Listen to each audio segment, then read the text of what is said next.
ആ ഒരു മഹ്ശറയാണ്. ആ നിലനിൽക്കുന്ന മഹ്ശറയിൽ ഒരു വ്യക്തി മാത്രമാണ് നിങ്ങളെ സംരക്ഷിക്കാനുള്ളത്. ആ വ്യക്തിയുടെ പേരാണ് മുഹമ്മദുൻ മുഹമ്മദുൻ മുഹമ്മദ് മുഹമ്മദുൻ മുഹമ്മദുൻ മുഹമ്മദ്.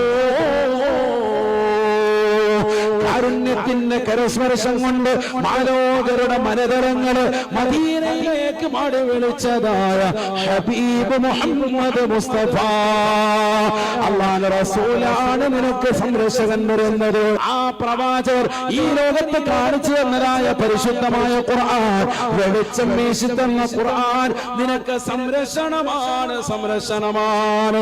ലോകം മുഴുവനും വിറങ്ങലിച്ചു നിൽക്കുന്നതായ ഘട്ടത്തിൽ ഹബീബായ നബി തങ്ങളും ആ പ്രവാചകർക്ക് നൽകപ്പെട്ട വിശുദ്ധമായ ഖുർആൻ നിനക്ക് ശഫീആണ്, നിനക്ക് ശുപാർശകനാണെന്ന് നബിയുനാ റസൂലുള്ളാഹി